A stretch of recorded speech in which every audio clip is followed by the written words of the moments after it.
Hoje nós estamos com dois convidados aqui especiais para o Meetup Incríveis. Obrigado aí pela participação de todos. Só para relembrar, ele fica gravado e depois ele vai para o YouTube. Então, cuidado para não falar mal de ninguém aqui, viu, gente? Os dois convidados especiais de hoje eu conheci em momentos interessantes de impacto. O Marcelo Mazon. Obrigado, Marcelo, pela disponibilidade de estar aqui. Trabalhava numa convertedora que falava muito de sustentabilidade. A gente falou, a gente tem que ir lá conhecer essa convertedora, porque a convertedora, normalmente, ela é exprimida nessa sociedade, né, da economia circular, porque ela é quem recebe da matéria-prima, que normalmente são gigantes, e quem vende para a Brandowner, que normalmente são gigantes. E hoje ele está numa empresa muito interessante, que eu tive prazer de visitar no passado presencialmente. Ele vai contar um pouquinho da The Inc. aqui, que agora faz parte da Val Group, né, uma organização adquirida, né, Marcelo, pela Val Group. Ó.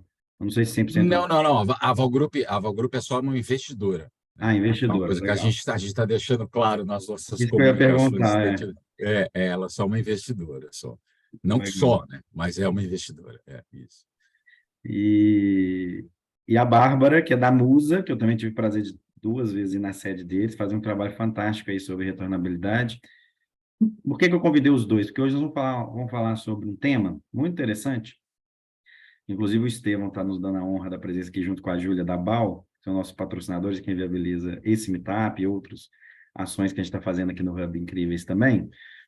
E a gente fala muito de reuso, né? A palavra reuso, no começo, uma vez uma pessoa virou para mim e ficou incomodada, falou, não, mas o pessoal usa de forma desordenada a palavra reuso, né? Reuso não... Reuso é quando eu pego a embalagem, uso a mesma embalagem para embalar a mesma coisa, né? Então, a garrafa de vidro das nossas boas épocas, né? Que a gente levava a embalagem vazia e trocava com uma cerveja cheia, uma Coca-Cola cheia, né? Um refrigerante, por exemplo. E só que hoje eu vejo que o reuso vem sendo utilizado por várias outras formas. E faz sentido, né? Eu acho que eu sempre falo que se a população se apropriou de uma forma, essa forma sentido fez, né? E a palavra reuso, dentro da pirâmide de priorização, ela saiu do lugarzinho de usar a embalagem com a mesma função para a mesma coisa, para um lugar de, uai, mas se eu reciclo, eu estou reutilizando o material, então a palavra reuso faz sentido. Se eu faço upcycling, eu estou reutilizando a embalagem para fazer outra coisa, né? Aumentando o lifetime, o ciclo de vida, né? O tempo de vida daquela material e eu não descarto. Então, a gente começou a pensar no Hub Incríveis que, por mais que a crítica é real, que a palavra reuso ela foi criada dentro da priorização só para reuso, faz todo sentido a gente ampliar a visão sobre o que é reuso. Meu nome é André, eu sou da Banco, só para todos conhecerem aqui, eu acho que alguns eu já conheço. Na Banco, a gente cofundou, a gente idealizou o Hub Incríveis em 2019, e depois eu chamei 4 co-criadores para fazerem junto comigo, foi a Fundação Avina, a Tati Design, a FGV e a Abre, a Associação Brasileira de Embalagem. E de lá para cá a gente aprendeu muito, né? Nós ficamos co-criando, testamos várias coisas, e ano passado o Hub Incríveis, que era um projeto da Banco, virou uma organização independente, desde o meio do ano passado. E no Hub Incríveis a gente tem um propósito muito específico, que é falar da circularidade de embalagem especificamente, porque... Pô, André, por que embalagem? Por que você não fala de resíduos totais? Porque eu acredito no gráfico de Pareto, né? Se embalagem é 33% do resíduo, e dentro de embalagem a gente tem um compromisso das organizações, eu acho que faz sentido usar como Pareto solucionar as embalagens e, naturalmente, né, o resíduo orgânico, que é 52%, e os outros resíduos vão juntos. Quando você olha para o resíduo só não orgânico, 70% é embalagem. Então, é um impacto muito relevante e a gente tem que falar sobre isso. Além de ser grave de Pareto, o Hub Incrível, diferente de uma empresa tradicional que olha estrategicamente para as organizações, a gente não faz isso. A gente olha para setorialidade, né? A gente olha para território, setor.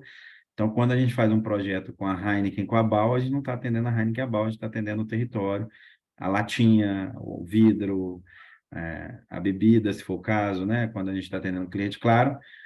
E é sempre importante aprofundar. Então, a gente não tem interesse aqui no Hub de falar o que é melhor, até porque eu não acredito que isso exista, né? O plástico é melhor que o vidro é melhor que o papel, esse não é um objetivo.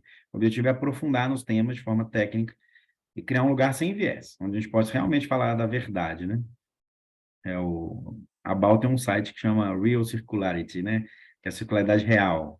Isso é legal falar, porque é importante a gente trazer qual que é a circularidade real. E dentro do tema de reuso, a gente está com o desafio esse ano. Aí o Estevão e a Júlia estão acompanhando conosco lá no Hub Incríveis, junto com a Jaque, de construir um projeto que possa conversar e ajudar a sociedade no entendimento mais profundo dessa pauta de reuso. E eu também estamos também com a Bárbara aqui te apresentei, né? A Bárbara da Musa. A Musa é uma startup e ela no site usa a palavra reuso e ela trabalha com reciclagem. Então eu chamei a Bárbara para ela poder também ampliar isso um pouquinho para mim. Bárbara, só por questão de discussão, eu vou pedir o Marcelo para apresentar primeiro. Normalmente eu peço as mulheres para apresentar primeiro, tá? Mas eu vou pedir o Marcelo porque ele fez um post, Marcelo. Eu queria já que você se apresentasse, seu nome, seu bairro, que eu brinco aqui em Minas Gerais, qual que a The Inc. faz. Mas você comentasse sobre o que você postou. Eu gostei do que você postou lá no Instagram, no LinkedIn. Você falou sobre isso, né? Sobre o reuso ser bem mais amplo do que simplesmente utilizar para a mesma embalagem. Se puder começar para a gente, por favor, seja bem-vindo. Não, vamos lá, tudo bem? Bom dia a todos. Sou Marcelo Mazon. Hoje estou como Head de Sustentabilidade ESG na The Inc. Brasil, ajudando a construir a história da The Inc. Qual que é a ideia? A primeira ideia da The Inc., né? A The Inc. ela surgiu da ideia de alguns convertedores que já conheciam reciclagem há muito tempo, e incomodados com essa história que muitas vezes a gente ouve. Aqui eu vou falar especificamente do plástico, vocês já devem ter ouvido muito disso, que a reciclagem do plástico é uma falácia, etc. e tal. Que a reciclagem do plástico ela é um modelo, via de regra, até 2018, que nasceu lá nos anos 70 e fazia basicamente a mesma coisa. Então, você recicla, existe uma parte dos resíduos que tem uma alta reciclabilidade e que a gente usa no nosso dia a dia para muita coisa. Então, lona, saco de lixo, frascos de água sanitária, que vocês podem, dependendo de onde vocês estão no Brasil, é Cândida ou é que boa. Então, tem muita coisa do plástico rígido e flexível que é reciclado e tem rota para isso, para não falar do PET, né, que no estado de São Paulo chegou próximo aí dos fantásticos 100%. Quando eu digo próximo, assim, para o plástico, assim, 70%, acho que chegou na Grande São Paulo, do fantástico 100% da lata, que eu acho que é um trabalho absolutamente maravilhoso. E aí o plástico sempre teve isso, só que tem muito plástico que não é reciclável.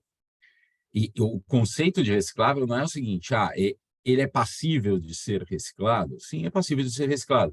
Mas ele está sendo reciclado de fato? Não, está indo para aterro. Por que está indo para aterro? Porque não tem tecnologia para tal. Então, essa é uma das mudanças que a economia circular trouxe de literatura. E aí a gente começou a olhar, chegamos à conclusão seguinte: vamos buscar o que está tendo aqui no mundo de tecnologias para trabalhar. Quais são os problemas? Quando tem impressão, o negócio, o máximo que ele vira é um saco de lixo. Quando ele tem várias camadas, não dá para reciclar. Recicla 1, 2, 3%, vira carpete, sei lá o quê. Que foi uma das primeiras conversas, quando a rede nasceu, que levantaram. Eu lembro como se fosse hoje, o pessoal levantou o problema do BOPP. E aí a gente começou a olhar para isso.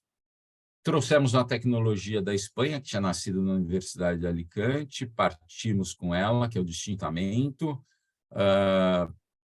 estamos já com a segunda linha dela, e nisso mudamos para um outro site, porque em 2020, junto com algumas universidades e engenheiros aí maravilhosos, que fazem parte do nosso corpo de R&D, a gente tinha jogado o desafio de tirar todas as camadas dos plásticos e separarem e fazer a embalagem voltar em uma embalagem que hoje ela é destinada a aterro mesmo pela indústria.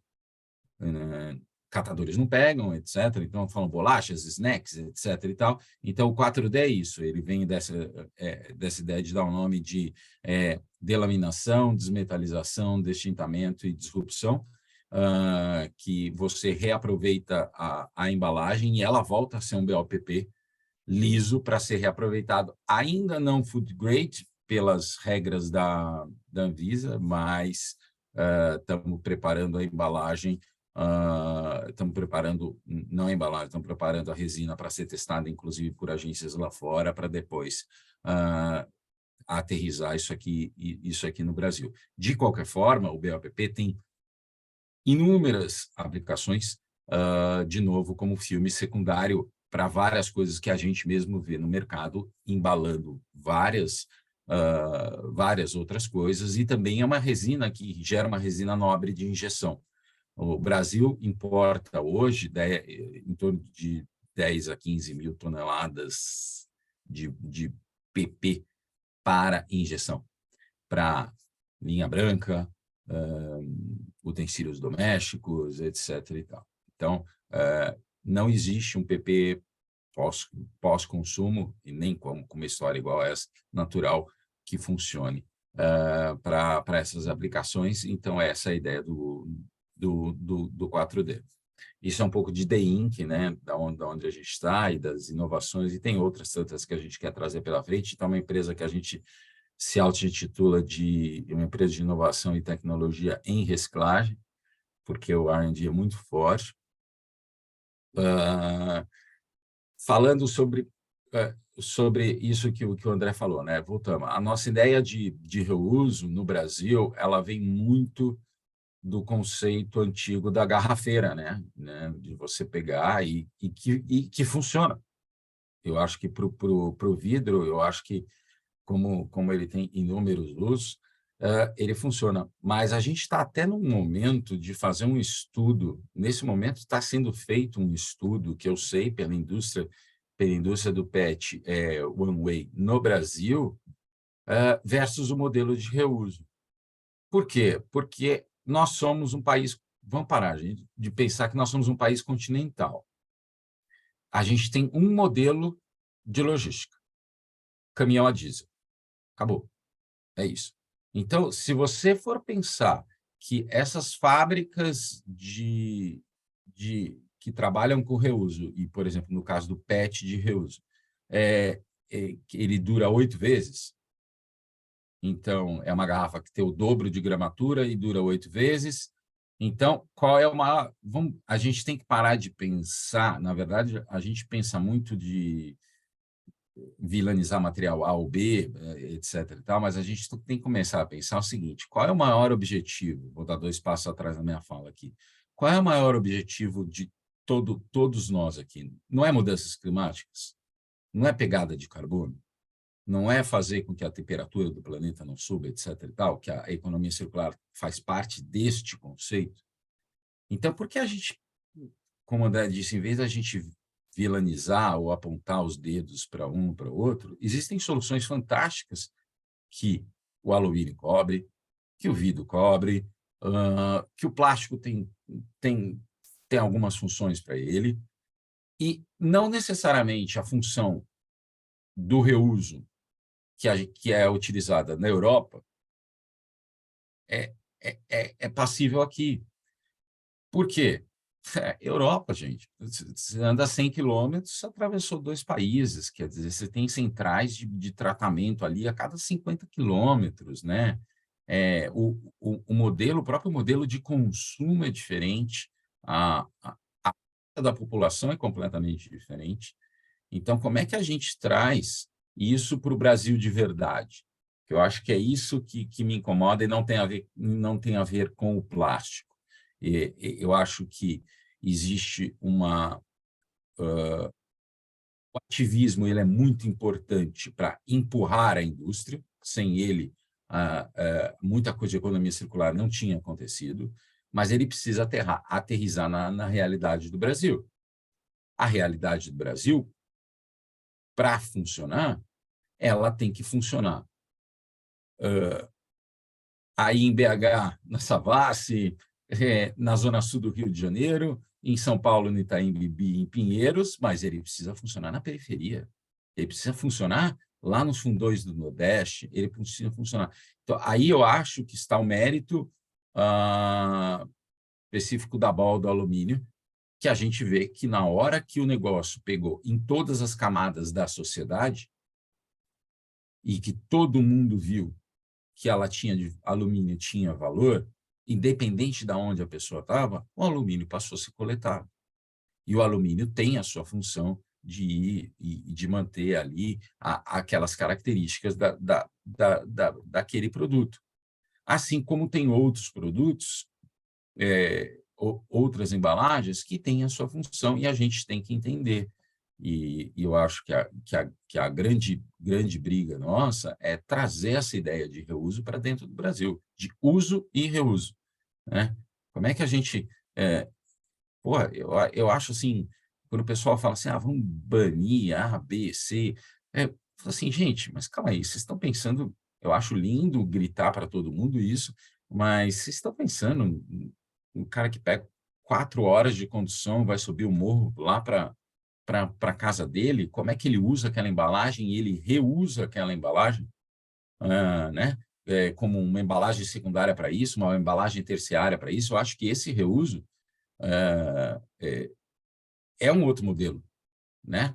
Então, somos um país tropical, de longas distâncias, quer dizer, 60% do tempo chove, longuíssimas distâncias, a logística reversa é um problema. Então, existem N modelos da palavra reuso que a gente pode utilizar aqui nessa discussão. Era isso. Legal, Marcelo. Senão você deixa eu fico falando aqui o dia inteiro. Vamos lá. Não, mas eu acho que devemos ouvir mesmo. Eu tive vários pensamentos desse meio do caminho, né? Alguns, eu gosto de falar que a gente não dá cavalo de pau em transatlântico. E quando a gente decide substituir um produto que é utilizado de uma forma por outra, a gente tem que ser muito criativo. Então, quando a gente fala do reuso, eu acho que o reuso traz essa noção de criatividade, né? Que eu levo o vidro lá para Manaus, aí chega lá e é consumido. Voltar o vidro de Manaus a diesel é muito mais poluente e mais caro do que se eu, por exemplo, incinerar o vidro lá. Então, essa é uma decisão super difícil, a gente tem que decidir incinerar, né? Na Europa, por exemplo, a principal circularidade que existe na Europa que é incineração, que é o pior cenário, a base da pirâmide de priorização, né? A incineração é a última forma de priorizar, né? Porque eu estou pondo fogo numa matéria que tem valor agregado. Eu estou emitindo CO2 para o meio ambiente, né? Ao contrário. Mas como é que a gente faz esse equilíbrio, não só pensando no Brasil como país continental, mas, por exemplo, 90% do vinho consumido no Brasil é vidro vindo de fora, né? E não é vidro do brasileiro. Então, fabrica-se o vinho lá na Argentina, depois ele vem importado para o Brasil, o vidro está aqui. Ele até pouco tempo atrás ele nem entrava na conta do acordo setorial, porque ele não fazia parte da massa de vidro fabricada no Brasil, né? E já trazendo esse tema para cá, eu acho que eu relembrei também, Marcelo, nós você falou do passado, por exemplo, o papel era o demônio, né? A gente estava matando floresta para fazer papel. Agora é o plástico. Amanhã vai ser o vidro, né? O vidro tem uma baixíssima retornabilidade no Brasil, né? A gente tem 0,14% de reuso quando a gente olha só para o vidro que é descartado, né? Claro, a gente tem, mas ao mesmo tempo o vidro tem um altíssimo potencial de circularidade, 70% do vidro utilizado ele é reuso. Reuso mesmo, usa garrafa para a mesma coisa. É a matéria-prima que mais se faz reuso no Brasil, de todas as quatro, né? Papel, plástico, metal e vidro. Reuso estrito senso, né? De usar um instrumento para a mesma coisa é o vidro. Então, quando a gente pega o vidro e toma uma long neck, que é um vidro não retornável, a gente está gerando um impacto negativo gigante. Mas quando eu pego o copo de vidro que está na minha cozinha aqui, bebo uma água, lavo e guardo ele de novo, ele está sendo circular. Aí, eu convidei a Musa, porque a Musa trabalha com os quatro materiais, né, Bárbara? Então, falar de reuso faz mais sentido. Então, se apresente, por favor. Obrigado mais uma vez aí pela participação. Fala um pouquinho da Musa. E eu queria que você completasse, Marcelo, mas também eu queria te fazer uma pergunta de como a palavra reuso é utilizada na Musa, já que ela está na cara do site ali, né? Quando a gente olha para a Musa. Legal. Bom dia, pessoal. Obrigada aí André, pela oportunidade de contar um pouquinho aqui da nossa história. A Musa ainda é um bebê no mundo do lixo, né? A gente sabe que os problemas são grandes, tem muita gente atuando há muito tempo nesse universo. E a gente entendeu que o problema do lixo é sistêmico, né? Acho que o Marcelo falou super bem de várias questões. Tem a logística, tem a reciclabilidade do material. Então, a gente enxerga o problema do lixo como um grande sistema. E a gente entendeu que a gente não para ainda de enterrar lixo no Brasil, porque a cadeia é fragmentada e completamente desorganizada. Então, é onde a Musa entra. A Musa, ela conecta quem gera com quem transporta, com quem recicla. Então, a nossa missão no final de tudo isso é transformar lixo em matéria-prima. E aí, pegando o gancho de te responder, André, por que a gente usa essa palavra reuso? Porque a gente entende o reuso como voltar todo o lixo para a cadeia produtiva. Independente se ele é reciclável, se ele é orgânico, ou se ele é rejeito, a gente quer que todo o lixo volte para a cadeia produtiva de alguma forma e seja reutilizado em novos produtos, em novas soluções. E aí, entrando no que de fato a gente faz, né? A gente oferece um serviço de coleta e destino, 100% reuso, 100% circular, onde todo o resíduo volta para a cadeia. Então, a gente entra no gerador, que são estabelecimentos comerciais, a gente entende o fluxo do lixo ali dentro, para a gente conseguir facilitar a separação no dia a dia, a gente implementa um modelo simples de separação em 3 tipos. Então, a gente entende que quando a gente implementa a separação, a gente está resolvendo um problema da cadeia, que é separação da origem. Que a partir do momento que a gente separa ele na origem, ele deixa de ser lixo e vira matéria-prima. Então, o orgânico vai virar adubo, o rejeito, que você não consegue nem compostar e nem reciclar, vai se transformar em energia, que é um pouco da ideia da incineração que tem na Europa, mas para uma parcela muito pequena do resíduo, não para tudo. E o reciclável vai seguir para reciclagem. E aí sim a gente enxerga, a gente dá reuso para todo o lixo gerado ali no estabelecimento. Então, desculpa que entrou um outro áudio aqui no computador. Então, é assim que a gente atua, a gente implementa o modelo no gerador, conecta esse gerador com quem transporta. Tudo isso, nesse ponto, a gente já resolveu 2 problemas da cadeia, né? Separação na origem e rotas eficientes, onde a gente conseguiu otimizar, inclusive, a emissão de CO2. Sim, o Brasil ainda é essencialmente rodoviário, a gente ainda usa caminhões movidos a combustíveis fósseis, mas a nossa ideia é que a gente possa, com tecnologia também, e com rotas mais eficientes, minimizar esse problema, porque dali, da coleta eficiente, ele já vai direto para as plantas, né, de reciclagem. Então, tudo isso para garantir que chegue mais volume na planta de compostagem, mais volume no CDR, que vai produzir energia, e mais volume nas plantas de reciclagem, que vai conseguir transformar e reciclar todas as embalagens. E aí, esse é um pouquinho da nossa missão e de como a gente enxerga esse mercado. A gente tá como uma grande plataforma de tecnologia, porque a gente sabe também que não existe uma bala de prata para resolver o problema, a cadeia é gigante, são inúmeros tipos de resíduo, a gente já começou a entender a cadeia de cada um de forma organizada, porque a gente sabe que a gente vai ter que plugar diferentes soluções. E aí, Marcelo, você também falou no início da sua fala que já existem várias startups aí surgindo, e várias atuando em cada ponto da cadeia. A ideia é trazer todo mundo para a Musa, a ideia é que a gente seja esse lugar onde a gente conecte toda a cadeia e resolva o problema de forma sistêmica, para a gente conseguir escalar para qualquer lugar do Brasil, para que a gente consiga resolver o problema no norte, no nordeste, no interior do Brasil, usando tecnologia e usando uma grande plataforma que organiza isso de forma sistêmica. É um pouquinho disso. Legal, obrigado, Bárbara. Eu fiquei um dos dados do Brasil que pouca gente conhece, talvez nós aqui do setor de economia circular saibamos mais, mas não é comum. Me surpreende sempre que eu pego uma pessoa leiga e falo assim, você sabe como que o catador é visto no Brasil, né? Como é que ele recupera? Primeiro, tem muita gente que vê o catador com maus olhos, né? Acha que ele é um malefício para a sociedade, o que é péssimo. Segundo, quem tem outra impressão acha que ele circula 100%. Tem um dado da Pragma junto com a ANCAT muito interessante que fala que a gente tem cerca de 800 mil catadores no Brasil e que eles passam na mão deles cerca de 80% do material que é reciclado no Brasil. Eu acredito nesse dado, eu acho que se você for para qualquer ponto de grande gerador, de pequeno gerador, você vai ver isso acontecendo na prática. Mas um dia, o Roberto da ANCAT falou comigo que o catador era Eu vou contar uma história rapidinho aqui, só para abrir mais uma pergunta. Ele falou que catador é serviço ambiental, e eu, como o direito de ser leigo que eu tenho, né? Eu não sou tão especialista na área de economia circular igual todos. Falei, que legal, velho, vou ver. E fui no meu prédio, aqui em BH à noite, e fiquei lá olhando. que acontecia com o resíduo do meu prédio.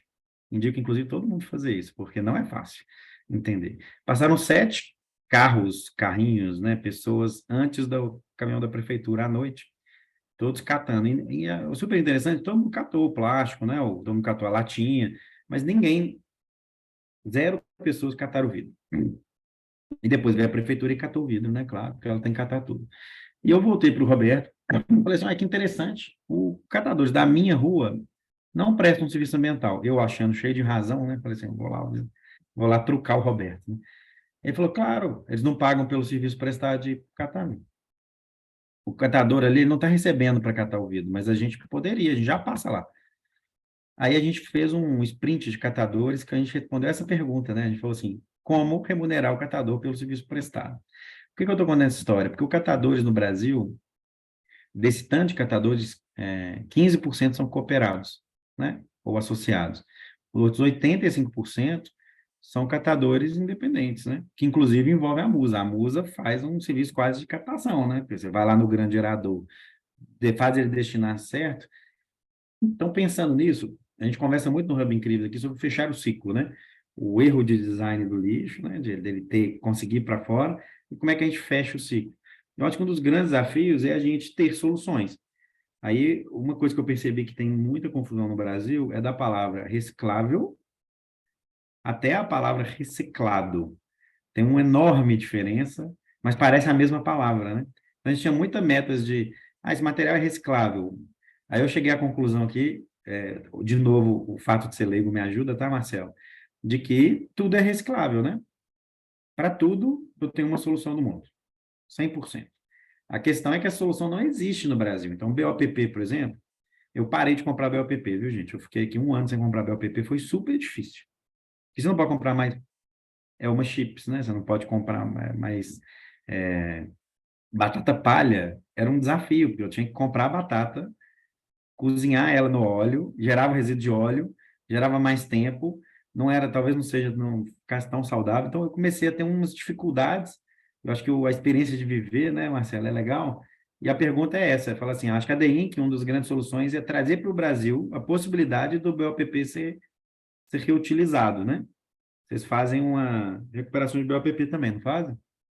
Isso, exatamente. Então, essa tecnologia nova é para plásticos multicamadas, né? Quando eu falo multicamadas, são todos aqueles plásticos que vocês...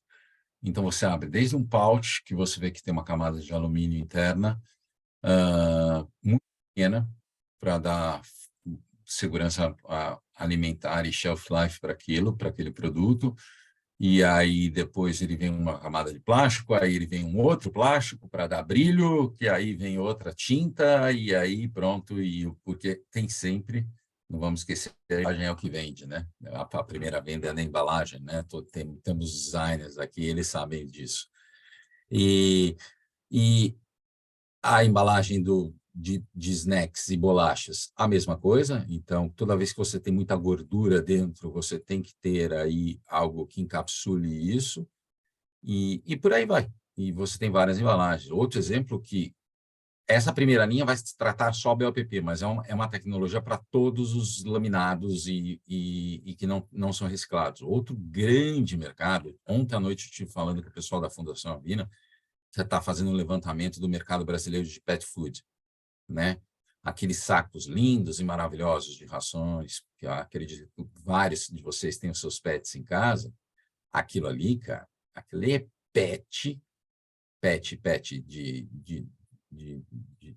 PET mesmo, de PET, mais PE, mais PP, mais nylon, mais alumínio.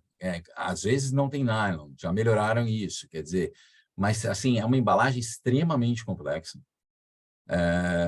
Mas a nossa tecnologia vai trabalhar, vai ter uma linha específica para isso, que na verdade, com decantação a gente consegue separar, mas esses são os desafios. Porque nada disso, o que eu falo que é o seguinte, A o gente fez legal um, dessa... a gente fez um meetup só sobre embalagens PET de animais aqui uma vez com a Abipet, que é a Associação É, Brasileira.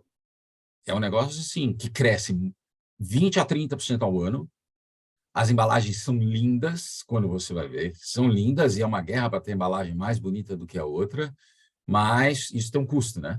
É um mercado, como é um mercado em expansão, não é um mercado consolidado, cada vez mais você tem que ter uma embalagem melhor, mais robusta, ela é uma embalagem mais pesada, então, quer dizer, então, como é que você soluciona isso, né? Se você colocar numa embalagem simples, você não vai vender. Né? Então, cada vez mais categorias, premium, ultra premium, sub-ultra premium, dividido daquilo. Então, mas voltando na história dos catadores, e aí eu vou colocar aqui no chat para quem é design, para quem quer entender um pouco sobre reciclabilidade e reciclagem. Antigamente se falava aquilo lá, é reciclável, mas o reciclável, existem ferramentas lá fora que medem o índice de reciclabilidade, já te respondo, João, que mede o índice de reciclabilidade, ele igual ao Race Class, que é uma barra europeia, e aí está sendo utilizada nos Estados Unidos, e isso vale para vários materiais. A gente pegou a metodologia, conversou com eles, trouxe para o Brasil, e fizemos um estudo com algumas consultorias, junto com o Senai, para criar uma ferramenta que, na verdade, ele te dá uma nota, como se fosse uma nota energética de A a I, em todos os lugares do Brasil. Então, você coloca a tua embalagem, você, pessoa física, pode entrar nesse link aí, colocar a embalagem que está na tua casa agora, e você vai clicando lá algumas perguntas e você vai ver, e você vai vendo que a nota vai diminuindo. Dependendo do que você vai colocando, a nota vai diminuindo, ela vai de A a I. E aí, depois, no final, você faz assim, você quer ver o perfil econômico disso? O que é o perfil econômico, né? É se ela, de fato, está sendo pega pelos catadores e cooperativas, que aí foram um trabalho em mais de 500 cooperativas pelo Brasil, e ele te dá nota deste produto em cada região do Brasil. Então, eu encorajo todo mundo a utilizar, e o legal seria que essa ferramenta ela extrapolasse, a gente está entre uma versão 2.0 dela, para o plástico, mas que depois ela extrapolasse para outros materiais, que seria muito interessante, porque aí você tem uma realidade, na verdade, é a reciclabilidade econômica, que é o que a gente fala. É reciclável? Mas está sendo reciclado? Não. Sim, não. Às vezes, não. Então, que nota que isso dá? Isso dá uma nota de A a E para a embalagem. E respondendo o BOPP, se você entrar lá, nesse exato momento ele está como E, né? A gente planta a nossa linha, respondendo a pergunta que foi feita, a nossa linha de BOPP metalizado, que é a primeira linha, parte agora, daqui 15 dias, ela parte com uma capacidade aí nominal de 1.200 toneladas mês. Para vocês saberem, tem muitos convertedores e muitas marcas que, infelizmente, pagam para aterrar esse material, que é um material que, inclusive, a própria indústria gira muito rápido, tem muitas versões. Você falou do Elma Chips, se você notar, esses snacks, essas bolachas, elas têm versões que trocam. E, muitas vezes, entre essas versões, se perde muita coisa. Né? Então, isso não é nem contabilizado nas 180 mil toneladas ano que se consome no Brasil desse produto. Então, o desafio é grande. Estamos começando... Isso, inclusive, na hora que... Eu acho que o grande desafio, primeiro, é ter uma solução para tornar reciclável naquele território. E aí você consegue transformar de reciclável... Quando a gente compra um produto e está lá escrito, essa garrafinha é reciclável, ou essa latinha reciclável, né, Estevam? O Estevam levantou a mão ali. É difícil a gente garantir que seja reciclado, se não for uma latinha, né? A latinha a gente consegue quase garantir, porque... E eu acho que o governo tem pego em cima disso. Eu vi algumas chamadas aí de órgão bem, enfim, órgão público de pegar falar que é 100% reciclável. Né? Eu acho que, no momento, a única embalagem que a gente pode falar que é 100% reciclável de fato, é o Estevão que está com a mão levantada. Estevão, eu só vou responder 2 perguntinhas. Alguém perguntou A, sobre a plataforma, já que está aqui em cima, tá? Eu, inclusive, a cadastrei aqui para plataforma, falar, ó. isso, rede.retornaplástico.com.br. exatamente. A planta fica em Itupeva, no interior de São Paulo. Para essa linha 4D, ela tem 2 linhas de destintamento que fazem 10 mil toneladas ano. Essa linha 4D ela vai fazer umas 15 mil toneladas ano no primeiro ano. E o produto que é gerado do BOPP, ele volta a ser um BOPP natural. Novamente, é um PP natural que serve tanto para BOPP filme quanto para qualquer PP de injeção. Então, você vai falar em cadeira, mesa, e até outras coisas de injeção, inclusive podendo ir para a linha branca, a indústria automotiva que usa muito, componentes eletrônicos, é um material de altíssimo grau e, por fato de ter uma planta, aí eu explicar um pouquinho da parte de sustentabilidade, é uma planta química sem solventes e com ciclo fechado. Tudo que eu perco, eu reutilizo, a água evapora, eu tiro a sedimentação dos sólidos, que vai para a indústria de tintas, e o líquido volta para a planta. Então, é uma planta também pensada nesse conceito de não gerar impacto ambiental nos seus subprodutos. Estevão, estava aí. Obrigado, Marcelo. Bom dia a todo mundo. Eu queria jogar um pouquinho não sei se é um pouco de pimenta ou de gengibre na conversa. Eu acho que é gengibre, eu acho que não é tão ardente assim. Eu queria mostrar um negócio, não sei se eu consigo compartilhar. Não, acho que eu não consigo. Não sei se a Jaque ou o André consegue liberar aí, mas que o André mencionou a nossa visão de circularidade, né? Qual que é o conceito que a gente na BOL trabalha com circularidade? Eu acho que esse é o desafio, né, de todas as embalagens, inclusive a nossa também, né? Que ela só é considerada circular se a gente efetivamente conseguir garantir, né? E aí a gente brinca internamente na BOL, fala assim que a lata ela é reutilizada, né? Ela só precisa ser derretida e transformada numa nova lata para isso acontecer, né? Então, quando a gente olha da circularidade das embalagens, né, ela tem basicamente 4 etapas, né? Eu coleto esse material da rua, né, que hoje a gente coleta 100% das latas. Eu separo ele, então, né, nas cooperativas, associações, os trabalhos que os catadores fazem, e principalmente as pequenas e médias empresas, né, os sucateiros aí, que no Brasil tem uma miríade de pequenos empreendimentos de comercialização de sucata, de embalagens, etc. Depois eu transformo isso em um novo material, e eu tenho uma perda quando eu faço isso, né? E todas as embalagens têm uma perda média, não sei exatamente, até o Marcelo, se puder compartilhar aí qual que é a perda no processo, né, dessa transformação, porque existe, né? Por exemplo, garrafa é 10%, plástico na média é 20%, 25%, o alumínio está na média aí da casa dos 4%, 5%.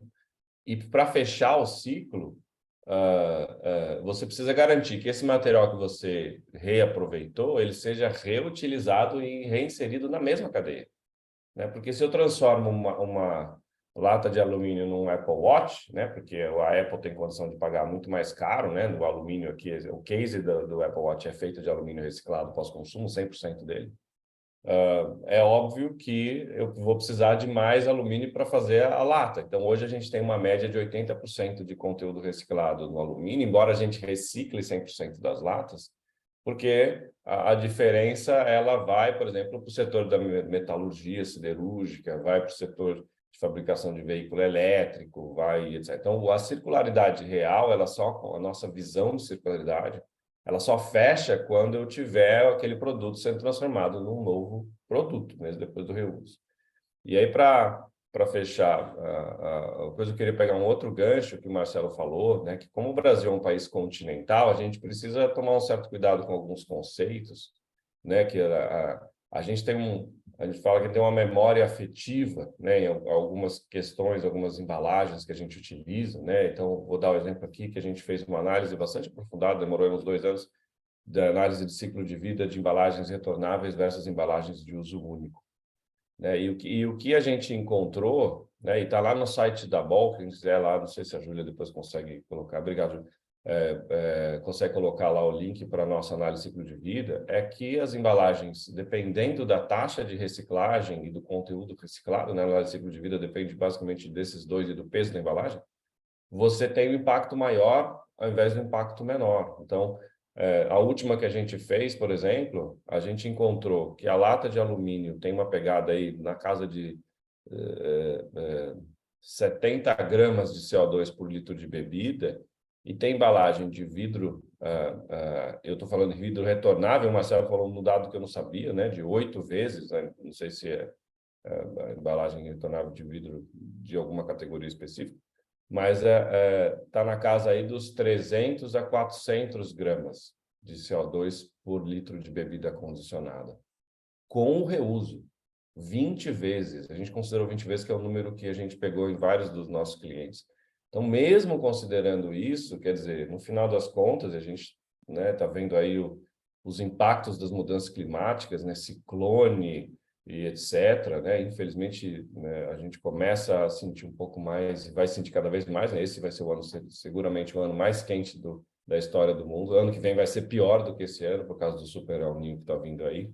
Então, assim, a gente precisa tomar consciência de que a gente precisa melhorar a nossa base de dados. Eu acho que o trabalho que o Hub Incríveis e a Banco fazem nesse sentido é fundamental para trazer esse tipo de conhecimento para todas as pessoas e tomarem decisões informadas. Esse, para mim, é o principal. A pessoa quer utilizar... Eu falo que é decisão... A embalagem B, pode utilizar, mas precisa estar ciente de que ela está ou contribuindo para o problema ou evitando o problema.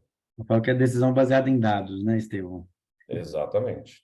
Bom, minha filha me perguntou aqui se a gente tem que cancelar as férias porque tem tornado no sul e a gente vai para o Beto Carreiro World semana que vem. Espero que não, eu espero que melhore. Mas eu falei com ela sobre mudança climática, ela ficou super atenta, assim, ouvindo, né? E acho que ensinar é importante. Teve uma pergunta aqui da Estela Caroline. Eu até gosto de chamar o pessoal para falar aqui, viu, Estela? Se você quiser ligar o microfone e fazer a pergunta. Estela é da Viracer, que inclusive foi super parceira nossa, a gente é fã, viu, Estela? Lá no Telêmico Borba, faz um trabalho fantástico de aumento de renda para catadores dentro de cooperativas. Só para vocês terem uma ideia do case em Telêmaco, os catadores, quando a gente chegou lá, ganhavam em torno de R$ 900 por mês, e com o apoio da Viracer, chegou a ganhar 3.400 médio mês, em alguns meses, pico, né? Então, tem um quê de colocar gestão, né, Estela? Quer fazer a pergunta para a Bárbara, Estela? A Bárbara já me respondeu. Ah, não, tem que responder ao vivo aqui, gente, para todo mundo. Faz de novo, então. Que a gente desenvolveu. Muito feliz. Eu não vou ligar a câmera porque eu estou em deslocamento, gente, mas estou aqui ouvindo tudo. Abraço. Muito bom. Ó, ela perguntou para a Bárbara, e Bárbara responde ao vivo, quem emite os MTRs e os CDFs? Explica o que são os dois, que CDF, para mim, que não posso falar que é palavrão, mas ela é uma pessoa inteligente na minha sala.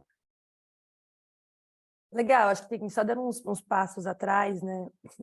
O Brasil já tem alguns mecanismos de como a gente transformar o problema do lixo, né? Regulamentar. E uma dessas formas que ele encontrou é a lei do grande gerador. Então, a gente tem essa lei já implementada, em vigor e em fiscalização em alguns estados do Brasil. Não é uma realidade Brasil, mas em São Paulo já é uma realidade, que é todo estabelecimento comercial que gera mais de 2 sacos dias, ele não pode botar o resíduo dele para a prefeitura coletar. Ele precisa contratar um serviço de coleta privado. Inclusive, é em cima da lei do grande gerador que a MUSA existe, e o que a MUSA também defende que pode ser um grande mecanismo para o Estado, para o Brasil, resolver o problema, porque você desonera o Estado numa conta que é cara e você traz o ente privado para oferecer soluções. Então, baseado nessa lei do grande gerador, que é a forma como o Estado regulamenta para que os estabelecimentos comerciais contratem uma coleta e não ponham o resíduo dele na prefeitura, ele tem como documento de fiscalização o MTR, que é o Manifesto de Transporte de Resíduo, e o CDF nada mais é é a ponta final do MTR, é quando a indústria recicladora, quem vai de fato reciclar esse material, fala, de fato recebi esse material e de fato ele foi reciclado. Então, o MTR e CDF são os 2 documentos legais que o Estado utiliza para fiscalizar e regulamentar que os estabelecimentos comerciais estão cumprindo a lei e estão destinando corretamente os resíduos. E aí a pergunta da Estela era como que se a gente emite isso, e aí eu respondi ela que sim, essas plataformas são abertas, né, é tecnologia aberta, o Estado fez de forma aberta e a gente plugou nessas plataformas e emite hoje de forma automática. Foi legal. Depois a Tainá fez uma pergunta, Marcelo, que eu acho que o Marcelo já respondeu, né, Marcelo? Tainá, se quiser abrir, eu gostei demais do seu currículo, viu? Doutoranda em ciência ambiental, viu, gente? É parceira nossa aí, viu, Jaque Ramon e Companhia Limitada da Inteligência. Ela perguntou sobre a aplicabilidade, né? Depois que passa na DINC, pode ser utilizada para qualquer material. No Brasil ainda tem um desafio para ir para alimentos e bebidas, né, Marcelo? Sim, eu acho que é um desafio que a gente vai trabalhar por outra rota, tentar aplicar lá fora, porque lá fora, inclusive Estados Unidos, México, Europa, várias plantas com tecnologia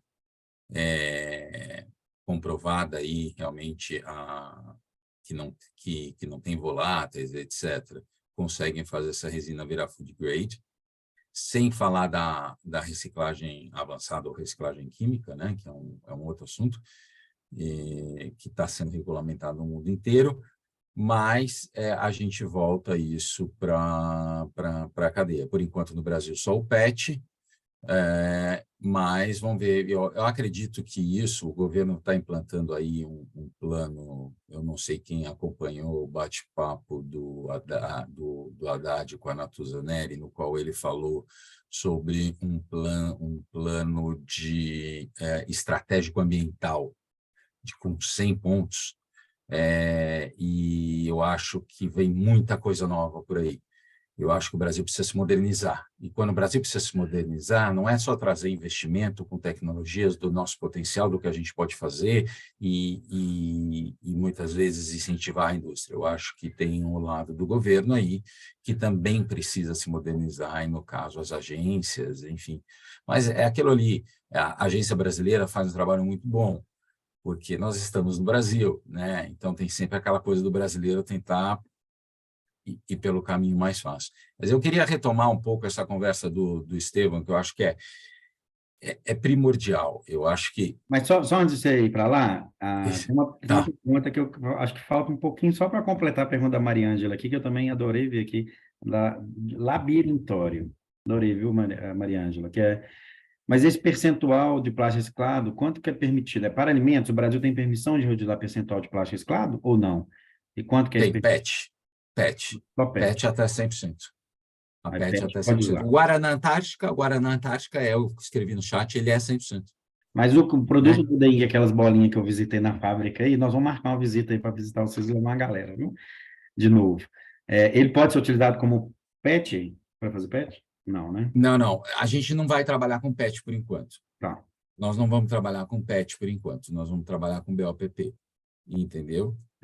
Porque para nós, a gente fez uma análise crítica, um mapa de calor aí de qual é o maior problema em termos de volume, né? Então, poxa, o PET já tem a questão dele lá razoavelmente encaminhada, eu não vou dizer resolvida, mas ela está encaminhada. Então, qual é o maior problema? Qual é o cara que está com 0,5% de índice de reciclagem, que o catador não pega? Porque quer queira ou quer não, tem um lado assim que eu falo que está no nosso propósito, e é verdade, não é só história para contar. A gente vai criar uma nova rota para catadores e cooperativas. Vai virar para você, olha, pode pegar esse produto que nós vamos pagar, entendeu? E nós estamos estruturando isso com as marcas, né? E eles têm muito interesse nisso. Então, mesmo que não volte para o produto deles, volte para embalagens secundárias e volte para outros usos, o fato de tornar reciclável e poder reciclar uma embalagem que ia direto para aterro, quando ia para aterro, né? Vamos ser bem sinceros entre nós aqui. Você está, a cada 1 tonelada reciclada, você está dando emprego para um catador. Então, é uma conta simples. Pô, Quantas pessoas você emprega? Diretamente eu posso empregar 35, 50 pessoas, mas indiretamente eu estou dando emprego, sei lá, para mais de 500 pessoas. Então, eu acho que isso que é o interessante da latinha e é o interessante dessa tecnologia. Então, Bom demais. Deixa eu ver mais perguntas aqui. Eu fico aqui stalkeando as pessoas, viu, gente? Mas o Marcelo ia falar lá, comentar um pouco. Você ia comentar da fala do Estevão, quer completar, Marcelo? não, que eu acho que é o seguinte, eu acho que a gente está perdendo um pouco a mão aqui no Brasil de fazer guerra entre materiais e, como diz o Estevão, trazer um pouco de gengibre. Eu vou jogar logo a pimenta, né? Não, porque essa semana, eu tenho um outro chapéu que eu cuido da comunicação da rede da circularidade do plástico. O objetivo da rede não é defender o plástico, quem faz isso é a associação. A rede ela defende a circularidade do plástico e soluções e projetos para fazer o plástico tornar mais circular. E tem projetos tanto de logística reversa, políticas públicas e por aí vai. E design de embalagem, que é onde vocês veem esse guia. E uma das coisas que eu fico louco quando eu vejo umas coisas assim, a pessoa pega um dado de 2017, faz uma propaganda por causa da marca dela, que é antiplástico, o plástico precisa acabar, é o vilão. Assim, fica-se a impressão que se eu matar o plástico amanhã, que a gente sabe que isso não vai acontecer, eu resolvi o problema das mudanças climáticas. Cara, e não é isso. Muito pelo contrário, está comprovado que para certas coisas o alumínio é infinitamente melhor, o vidro tem uma função ali, o plástico tem uma função ali, além do que da segurança alimentar. Gente, de novo, mata o plástico. Exemplo bobo, que não tem nada a ver com embalagens. Eu conheço um projeto que foi bancado por algumas empresas para levar água para longe, para pessoas em situação de vulnerabilidade no sertão. Amigos do bem, entendeu? Como é que você leva a cesta básica para os amigos do bem? É num invólucro de plástico, tem várias embalagens dos mais diversos materiais, e mais, caixa d'água desse pessoal. Caixa d'água, cara, caixa d'água desse pessoal é caixa d'água de plástico, entendeu? Então, é uma miopia e, de novo, qual é a pegada de carbono disso tudo? Vamos olhar, Brasil é continental, é o que ele falou. O modelo de reuso, 400 e tanto, a gente não está falando tanto em não aumentar a pegada de carbono para não aumentar a temperatura do planeta, etc. Eu acho que tem uma fala, não sei se vocês já viram um vídeo fantástico do Konstantin Kissing falando em Oxford sobre a geração woke e a pegada ambiental, e no qual ele cita justamente que o Hemisfério Norte tem um trabalho para eles fazer deles, mas que tem tantas pessoas em situação de fome, vulnerabilidade. Saiu um mapa da fome no Brasil, 21 milhões de pessoas passando fome, literalmente. Quase 60% de alguma forma tiveram problemas com a alimentação. Estamos falando que o Brasil, nós não temos, mais de 60% das pessoas não têm saneamento. Você acha que todo esse pessoal não quer chegar na linha de consumo? Isso vai gastar mais CO2, inevitavelmente.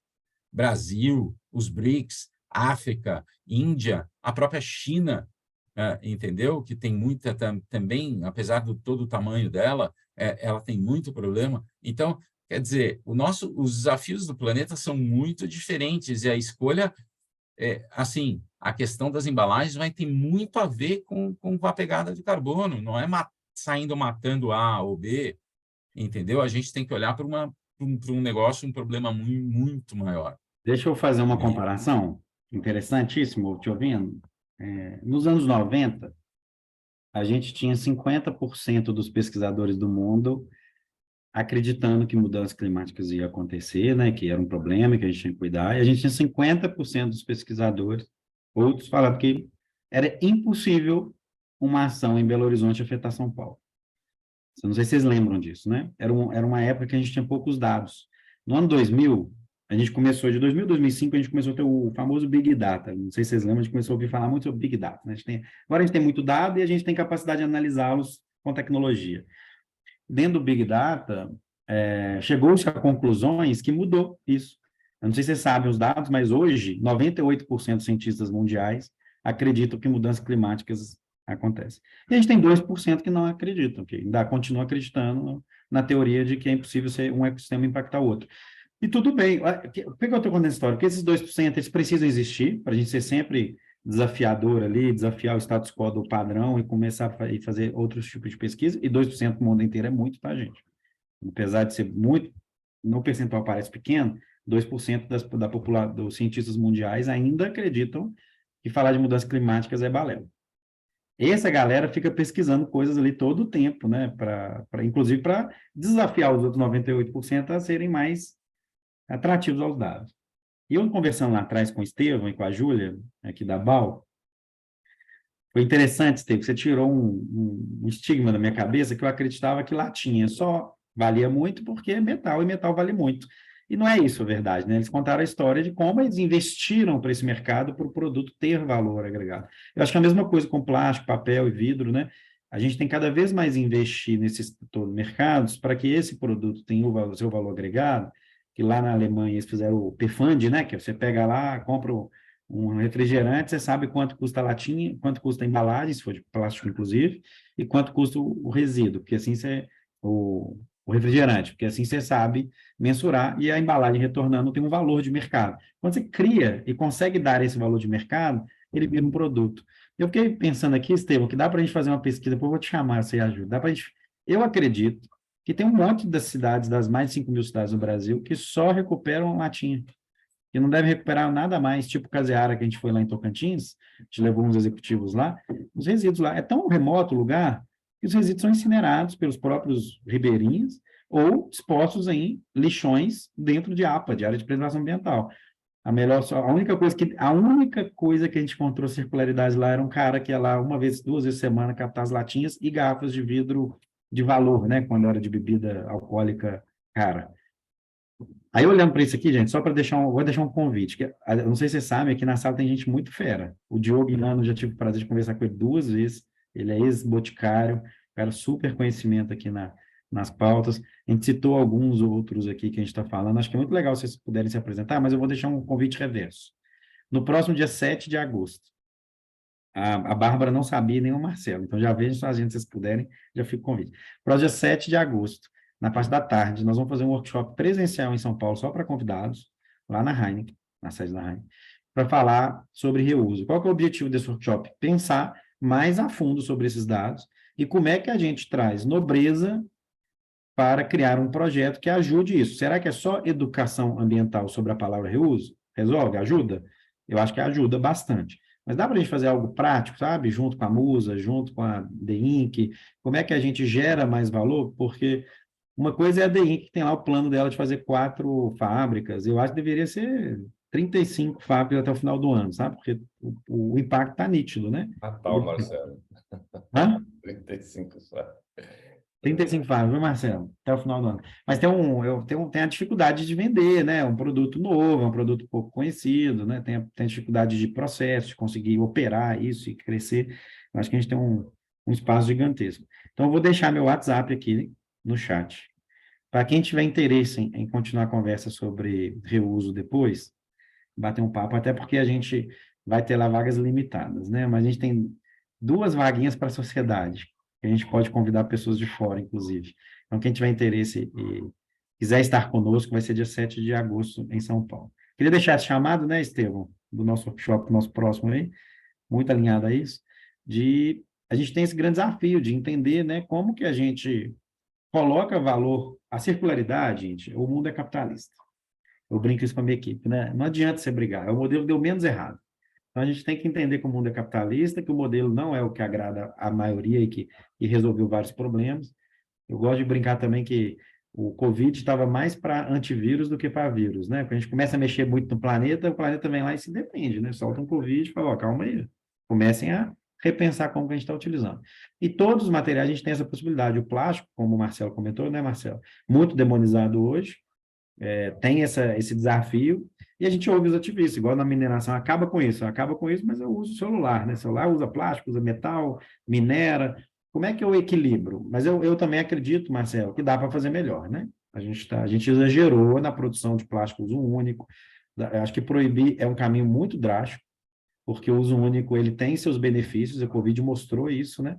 Mas a gente está muito exagerado no uso de tem um amigo meu, que ele é super criativo, da Tom Comunicação, que ele fala assim, o pessoal fala que eu vou jogar fora algo. Não existe jogar fora, tá tudo caindo dentro do planeta.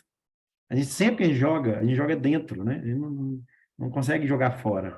Então, como é que a gente consegue... A gente vê container europeu com lixo chegando no Brasil, né? O pessoal tem a noção de jogar Isso é um fora é tirar do absurdo meu ainda país, né? isso. O que eu Vai para a acho, África, né? Estevam? Vai para a África, assim, a gente ainda tem Vai uma para a África. matriz. Não sei se vocês lembram, a ONU fez uma reunião e deu um prêmio para a Alemanha como o país mais circular do mundo. Vocês lembram disso? A China estava nessa reunião, o cara levantou e falou, então, a partir de amanhã, a Alemanha não vai poder mais mandar lixo para a China, não. Acabou com a matriz da Alemanha inteira de circularidade, porque a Alemanha teve que se virar. Não sei se vocês sabem, depois começou a mandar para a Turquia, né? Porque a Turquia começou a ser um grande lixão mundial. Eu acho que a BBC fez um estudo, desculpa, colocou um rastreador, porque tinha um case de roupas sendo reutilizadas e sendo recicladas, porque tem toda uma questão da indústria de roupas, que agora está da fashion, do fast fashion, e aí colocaram rastreadores e uns tênis, que eu não sei quem que estava fazendo o claim que o tênis era 100% reciclado, etc., e foram achar esses tênis jogados na Ásia, Tem vários casos disso, a céu né? aberto. Vários Enfim, casos de empresas que sofreram, cara. Que é isso, é o desafio, né? Por mais que a gente tenta garantir a circularidade, a gente sempre vai garantir uma boa parte, né? Ou a maioria. E gestão é difícil, né? E esse ponto da dificuldade, André, assim, uma coisa que a gente pode contribuir com os outros materiais é que é água mole em pedra dura. A gente demorou 30 anos para atingir 100%. Né? O nosso primeiro programa de reciclagem de lata data de 1991. A gente começou a produção de lata em 89. Né? Então, você imagina o tanto que a gente teve que caminhar, né? E isso nós estamos falando de um produto com altíssimo valor de mercado. Né? A lata vale até 60 vezes mais do que os outros materiais. Então, aí fica... E não é só porque é metal, é porque teve esse trabalho de Exatamente. 30 anos. Agora, você imagina o esforço que outros materiais que valem muito menos precisam fazer para conseguir atingir essa circularidade. E esse esforço precisa estar na conta, porque hoje ele não está. Porque quando você incinera, ou, entre aspas, joga fora, a conta é dividida com a sociedade. Né? Ela paga de alguma forma, de um jeito ou de outro. Ou vai ter que pagar mais para o tratamento de água, ou vai ter que pagar mais porque vai ter mais caso de problema de saúde, ou vai ter que pagar mais por mudança climática, e aí destelhou sua casa. Tudo isso tem custo. Né? De um jeito ou de outro você está pagando, você só não está sabendo que você está pagando. Ô, Estevão, e eu botando uma pimenta também, tem a questão do material, do preço da virgem versus reciclado, né? O plástico, eu sei que enfrenta isso. A resina virgem ainda é mais barata que a resina reciclada. Então, é uma questão econômica. Aí você já... claro. Não é nem sobre circularidade, é uma questão econômica. Enquanto a resina virgem for mais barata que a reciclada, é difícil vocês ganharem aqui. Aí a minha pergunta é, no alumínio foi um pouco também do virgem versus o reciclado, para ganhar esse jogo? Eu vou contar um segredo para vocês. O alumínio reciclado, ele sempre custou mais barato do que o alumínio primário. Porque a reciclagem, você consegue fazer ela em território nacional. Né? O alumínio, como material, ele é gerido no London Metal Exchange, que a gente chama de LME. Né? Então, o preço ele varia conforme varia as outras commodities no mercado internacional. Né? Então, deu lá a guerra na Ucrânia. Pô, isso afetou demais a produção de alumínio primário. O alumínio saiu de $2.000 a tonelada para 5.000, overnight. Pá, não sei se vocês lembram, durante a pandemia, o preço da latinha subiu 10, 11, 12 reais em alguns lugares, 12 reais aqui no Vale. Eu juntando latinha até hoje aqui em casa por causa disso. Então, assim, e a reciclagem foi uma forma que a indústria encontrou de certa forma, se manter. Não que o preço não varie, ele varia, só que, primeiro, ele varia menos, né? Então ele é mais constante. E isso permitiu também, né, que a própria reciclagem do alumínio fosse, de certa forma, um tampão, uma barreira a esses choques internacionais de preço, né? Então, isso também faz com que a indústria esteja muito interessada em reciclar, né? E a gente brinca, né? Eu posso não vacilar, mas se a gente olhar que a gente consegue reciclar mais de 95% das latas desde 2004, né? Outro dia eu fiz um post lá no meu LinkedIn, depois eu coloco o link aqui, mas que 5 anos depois que a gente começou a reciclar latas, a gente atingiu 63% de taxa de reciclagem. Nenhum outro material conseguiu atingir isso até hoje. E por que isso? Porque ele já tinha embutido no seu conceito, no seu design, né, um material que ele é um valor pós-consumo incrível, né? Então, o que as indústrias precisam, junto com a sociedade e governos, avaliarem é assim, e é o que o Marcelo está tentando, né? Qual é o custo para eu reciclar meu APP? Ele é altíssimo, então é óbvio que a resina pós-consumo disso vai ser mais cara.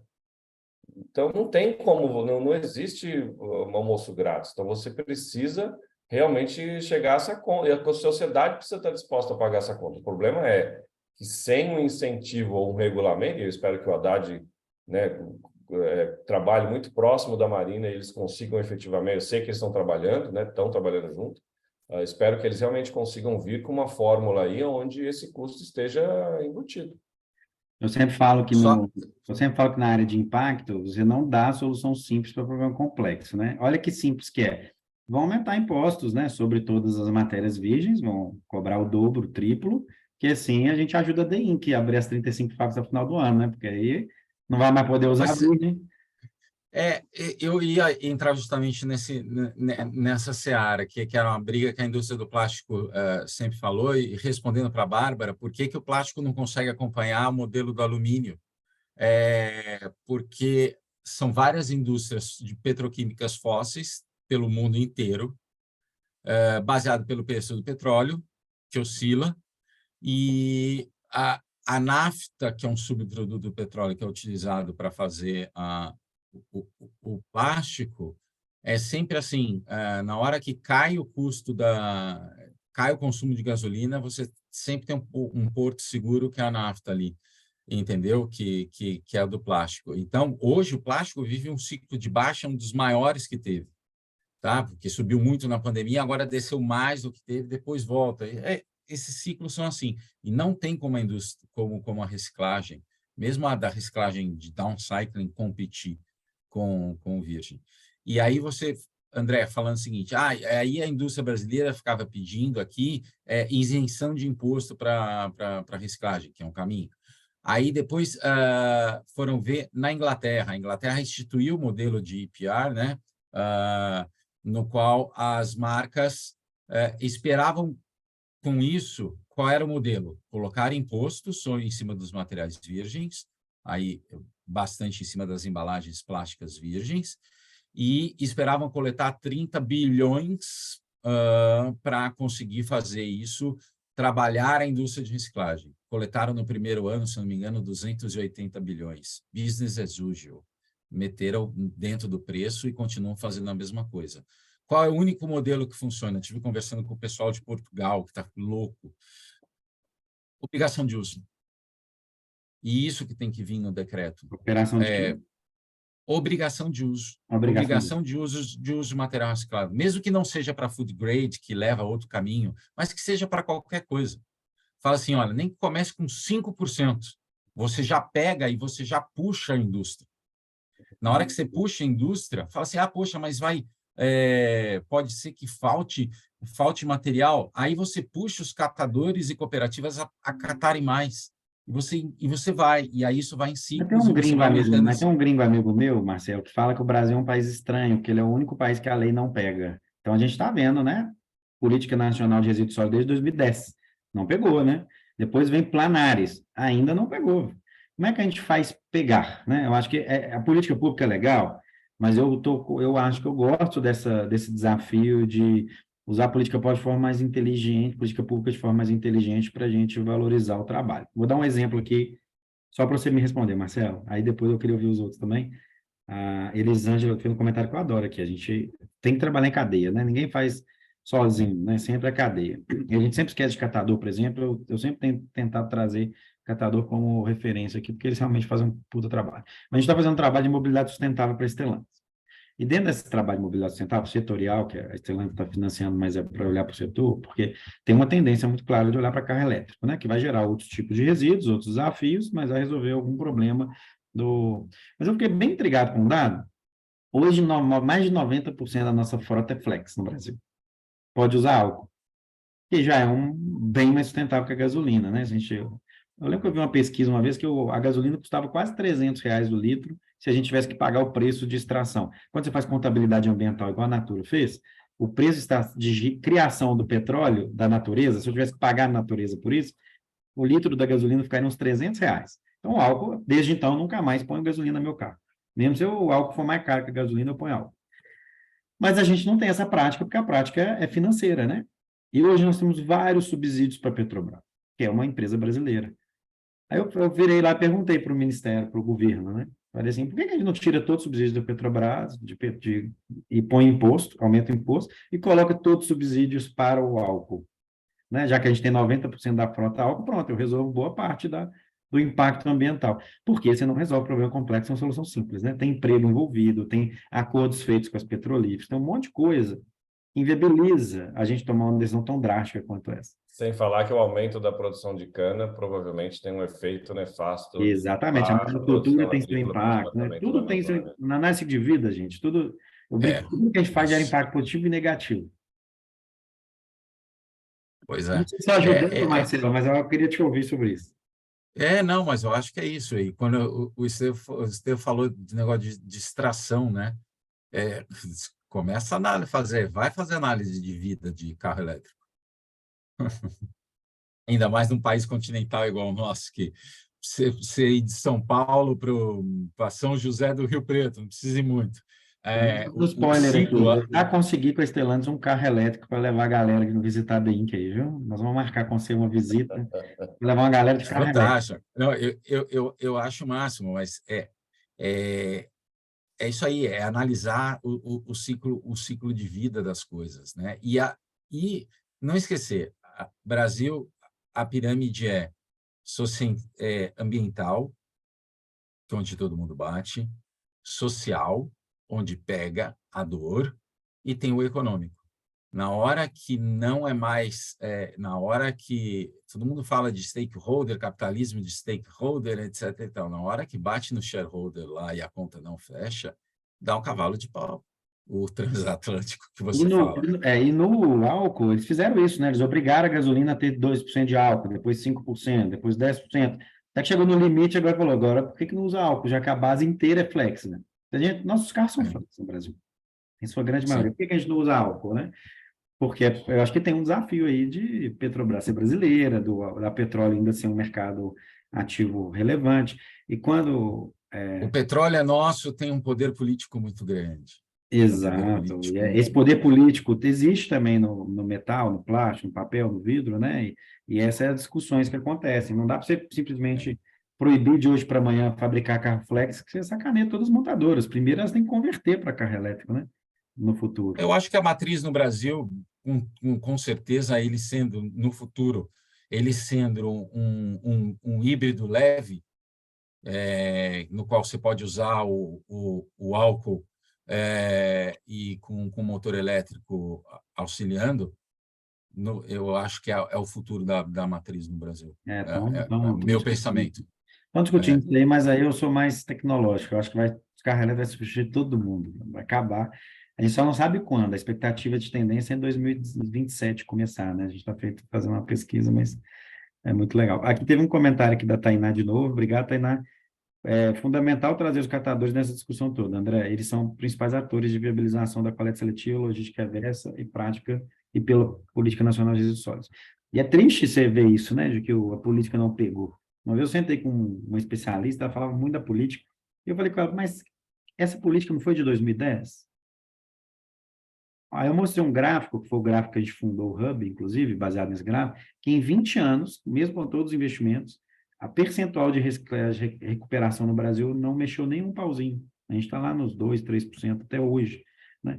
Então, o Hub foi muito fundado nessa base de o que falta fazermos para que esse ponteiro mexa de 2 para 8, sabe? Já seria um grande ganho, né? Aumentar. Eu acho que a política nacional tinha a meta de 22% até 2015. Não chegamos, né? De embalagem, no caso, né? Estamos longe. A Precisamos Helena, trabalhar muito essa parte dos catadores. E eu vou falar para você, tem uma grande dificuldade na hora que você mexe com questões de compliance, porque boa parte desses catadores estão em situação de vulnerabilidade, são ex-presidiários, tem gente que não tem documento, não tem registro, está em situação de sei lá o quê, sei lá o quê. Aí, no que você vai puxar, tentar fazer um trabalho, junto com empresas que agregam isso. Eu tive muito com o pessoal lá, com o João, o pessoal do PIMP Macarroça e do Cataqui aqui em São Paulo, e aí você vê que algumas marcas relutam em mexer com isso, porque pode ser que dê problema de compliance no material lá na ponta. Então, como é que a gente desata esse nó, né? Conheci uma empresa, não sei se vocês já ouviram falar, chama iWork, aqui no Brasil, que é especialista em trazer segurança jurídica para essa situação, né? Com treinamento de catadores, cooperativas e iniciativas. Então, eu acho que é muito importante isso. A gente precisa trazer essa segurança jurídica para todo mundo conseguir trabalhar, mas eu já entendeu? fiz Porque essa senão a gente fica... pergunta. Eu fiz essa pergunta. Se a gente tem 800 mil catadores e recupera 2%, o que a gente precisa mudar, né? Não é só nos catadores. Primeiro, reconhecer, remunerá-lo bem, mas tem o resto da cadeia após ele que não funciona, né? Outro caso de Telêmaco Borba, do TCTEM, nos projetos. Eles falavam para o SNIS que recuperava 160 toneladas de vidro no ano, e, na verdade, eles juntavam 160 toneladas de vidro. E, no final do ano, eles jogavam isso para aterro. Então, hoje eles recuperam lá com o apoio da Viracê, né, na cooperativa e nosso lá de fazer acontecer, mas é super desafiador. A gente está chegando no finalzinho aqui, tem mais uma fala aqui da Rosângela, da Rosângela não, desculpa, da Helena Kruger. Adorei o seu currículo, viu, Helena? A Helena é da Avon, mas ela tem um histórico no PET aí que a gente estava falando agora. E ela fala que, na opinião dela, a Política Nacional de Resíduos Sólidos não pegou por causa do governo, né? O governo não fez a parte dele, tinha que fazer estrutura. Adoro uma frase do Ronald Reagan, que é direitista, tá, gente? Não é o melhor exemplo, não, mas ele falava uma frase que o governo não é a solução, o governo é o problema. Eu concordo. Não falando mal do governo, mas o governo ele tem 11% dos assets under management, né? Se todas as empresas não contribuírem em gerar impacto positivo e mitigar impacto negativo, o governo não consegue fazer. Simplesmente, o volume que as empresas conseguem gerar é tão maior do que o governo consegue criar de infraestrutura, e eu acho que um erro que a gente criou no passado foi colocar na mão do governo a solução de infraestrutura. Eu acho que cada vez mais a gente vê que as empresas precisam se envolver, né? Quando as empresas se unem de forma colaborativa para resolver um problema, acontece o que aconteceu com a latinha de alumínio, né? Os catadores são melhor remunerados, a latinha de alumínio vira. Acho que a gente tem um grande potencial aí de promover circularidade e ajudar o governo. Eu acho que o governo precisa ajudar, tá, Helena? Posso estar errado, mas eu sempre falo isso, que com meus amigos governantes aí, a gente tem uma parceria forte com o ICLEI, que é a maior rede de prefeitura do mundo, e a gente vê cada vez mais o quanto o governo precisa de ajuda, sabe? A gente precisa ajudá-los a, claro, fazer a parceria com uma indústria montar na cidade é interessante, a gente está conversando com os investes estados todos aí, mas tem um desafio de fazer bem feito, sabe? 80% do problema é solucionado no design. Então, na hora que eu estou desenhando uma embalagem, eu resolvo 80% do impacto negativo que ela gera. Ao mesmo tempo, quando eu estou desenhando uma empresa, eu também resolvo 80% do problema que a empresa gera. Não sei se eu respondi a Helena, mas uma opinião aqui. Maurício levantou a mão. Quer falar, Maurício? Bom dia, né? Eu queria contribuir um pouco na discussão aí do porquê que a política nacional não evoluiu tanto quanto a gente gostaria, né? Eu participei bastante das reuniões, a cadeia de lâmpadas, todas as discussões, né? E uma visão que eu tenho é a questão da viabilidade econômica. Então, é uma coisa que a lei exigia e ela, por poucas as cadeias apresentaram para o governo o estudo de viabilidade técnica e econômica para elaborar, para sustentar os planos, né? E fazer isso seria importante, mesmo nas cooperativas. Se você não é só isso que resolve, mas montar um plano de viabilidade econômica para a cooperativa, um planejamento, isso é fundamental. Qualquer investimento, ter uma visão econômica disso, que eu acho que alguém falou na discussão aí, né? A hora que bate no stakeholder, no shareholder é complicado. Mas se você não tem uma sustentabilidade financeira, é difícil permanecer no longo prazo e é difícil crescer os volumes. Então, esse exercício da viabilidade econômica é bem interessante. A gente fez na cadeia de lâmpadas, acho que tinha um financiamento obrigatório pelos importadores, tinha toda a conta e isso deu uma boa sustentação para as discussões e implementação. Tá? Perfeito. Essa é a minha contribuição. Obrigado, Maurício, porque a gente tem a mania de falar mal das pessoas. Eu acho que todo mundo quis tentar resolver, só não deu certo. E tudo bem não dar certo, gente. Na startup ensinou a gente isso, né? Erre rápido, aprenda e vamos para o próximo passo. A gente tem que falar um pouco de futuro. Acho que é isso um pouquinho do que nós vamos fazer no próximo workshop, aí, dia 7 de agosto, que eu comentei. Então, reforçando o convite aqui, eu mandei meu WhatsApp pessoal, para quem tiver interesse em participar, vai ser super bem-vindo. Mandei aqui mais acima no chat. A gente está encerrando aqui. Discussões sempre muito ricas aqui, elas ficam públicas ali no YouTube. Então, a gente tem meetup de tudo quanto é tipo que você imaginar, porque na pandemia a gente foi para fazer esses encontros semanais, viu, gente? Então, a gente tem bastante tema já discutido. Acho que seria mais legal ainda contar com vocês nos próximos. Quem tiver interesse, entre em contato com a gente.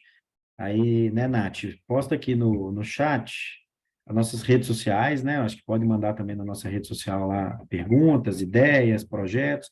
A gente está querendo sempre se aproximar tanto de empresas, claro, mas de especialistas, de quem pode contribuir para as discussões junto com a gente. A gente ainda é uma rede que trabalha por projeto, então a gente está desenvolvendo agora 2 projetos. A gente tem um projeto bem relevante, que é o TC100, que é o Território 100% Circular. A gente entra numa cidade, faz ela ser circular. A gente tem uma metodologiazinha. Se tudo der certo, em breve nós vamos anunciar uma nova parceria aí, grande. Mas a gente está querendo criar outros 2 projetos, um na área de reuso e um na área de design de embalagens, que eles conversam entre si, mas eles são bem específicos, né? Reuso é como é que eu olho para o fim, para garantir o reuso no fim da cadeia, e o reuso, a gente no Hub Incríveis entende que tem diversas formas, é isso que a gente está começando a discutir aqui, mas o design de embalagem ele é do início, né? Como é que eu faço, eu penso como que eu vou embalar o meu produto e como é que eu vou preparar a minha embalagem para esse ciclo, para começar esse ciclo, né? Quando eu crio. Porque tem várias discussões de usar material reciclado, né? O design redefine isso. Ah, vamos usar essa empresa aqui porque ela usa X% de material reciclado. Por que eu preciso esperar uma lei acontecer para eu começar a fazer isso? Eu acho que não precisa. As empresas que vão fazer esse movimento. O governo vai precisar de ajuda. Quando as empresas quiserem fazer esse movimento, as empresas acho que vão... O governo vai seguir, né? E garantir. Obrigado mais uma vez, pessoal, pela discussão. Adorei aqui a intromissão de todos. Pena que o tempo é pequenininho para a gente falar tudo sobre Musa e sobre The Ink aqui. Também peço para vocês dois deixarem aqui os links da The Ink e da Musa no chat, Bárbara e Marcelo. São 2 startups que já estão bem grandinhas e que usam de tecnologia bastante, né, de ponta. Fiquei impressionado com o software da Musa e fiquei impressionado com a fábrica da The Ink quando eu visitei. Em breve nós vamos fazer mais coisas em conjunto aí. Já olhem suas disponibilidades aí, viu? Marcelo e Bárbara para o dia 7 de agosto estar conosco em São Paulo, capital. Tá ótimo, pessoal. Obrigado. Um abraço. Querem falar? Obrigada. Oi, Pet, se despeçam aí, por favor. Só Tchau, tchau. agradecer, André, parabéns pela iniciativa. Acho que a Musa também, como você acredita que isso é uma grande cadeia, a gente tem que ver isso com um olhar sistêmico e tem que juntar todo mundo na conversa para resolver o problema, né? Não tem como olhar só por uma parte, tem que botar todo mundo junto para a gente conseguir chegar lá. Parabéns aí pela iniciativa e foi um prazer estar com vocês. Obrigado a vocês, gente. Um abraço aí, ótimo. Obrigada, Bárbara. Prazer aí, gente. Obrigado por tudo. Tchau, tchau. Obrigada, Marcelo. Até. Tchau, pessoal.